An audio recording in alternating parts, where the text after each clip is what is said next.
say he may have shot them all. This was the nation's deadliest shooting in more than 2 years, and police say that the gunman shot 10 people, killed those 8 children, all in this house that is directly behind me. Photos posted to the gunman's Facebook page show him with several children. One posted just 2 weeks ago, captioned, "With all my kids, what a blessed day."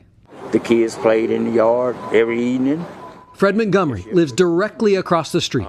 He said there were no signs the shooter would do something like this. Just yesterday evening, he was sitting on the porch, and I waved at him. He waved back.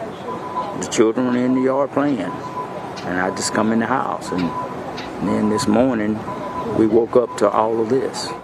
The shooter's brother-in-law, Troy Brown, shocked, telling NBC News 31-year-old Elkins recently sought mental health treatment through Veterans Affairs. He stayed there a week and a half. He came home. He was happy. He loved his kids. He loved his wife. I just don't know what happened. You never know what a person's going through.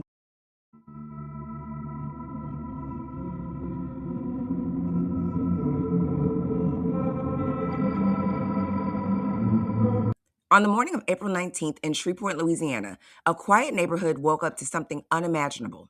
Just before 6 a.m., police began receiving frantic calls from a home where children had been sleeping only moments before. What they would discover inside would become one of the most devastating acts of domestic violence the city has ever seen.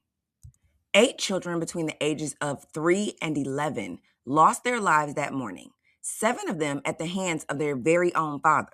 Their names were Jayla Elkins, Shayla Elkins, Kayla Pugh, Layla Pugh, Markaden Pugh, Soraya Snow, Kadarian Snow, and Braylon Snow.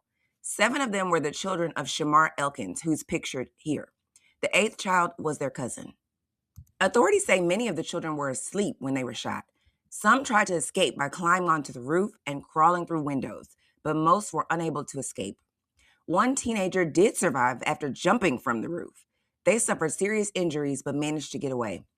2 adult women were also shot and critically injured. One was Shamar's estranged wife. The other is believed to have been his girlfriend. Both women thankfully survived. In the hours after the shooting, Shamar fled the scene, carjacked a vehicle at gunpoint, and led police on a chase that ultimately ended in nearby Bossier Parish. He was then unalived by police in an exchange of gunfire. Investigators believe this tragedy began as a domestic dispute earlier that morning. Before arriving at the home where the children were staying, Shamar had already shot one of the women. After he arrived at the home where the children were, he carried out what police are calling an execution-style attack. But as the facts began to emerge, so did troubling signs leading up to that morning. Shamar was a 31-year-old Army National Guard veteran who had reportedly been struggling mentally. Family members said that he had recently been hospitalized for mental health concerns, and on the day before the shooting, he spoke with relatives and expressed what they described as dark thoughts. He was also facing a divorce from his wife, with a court date scheduled for the very next day after he took the lives of their children. Online, his posts allegedly hinted at emotional strain, questions about fatherhood, and attempts to manage overwhelming feelings. Still, neighbors in the area say there were no clear warning signs that something this horrific could happen. For investigators, officials, and the community within Shreveport, Louisiana, the magnitude of this tragedy is difficult to comprehend.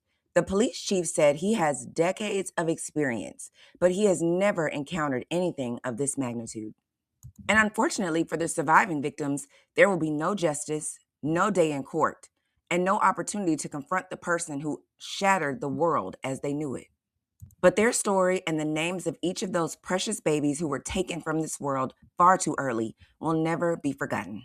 Our sincerest condolences go out to each and every person who knew and loved this family, and to each of the mothers who will no longer get to see their angels here on earth.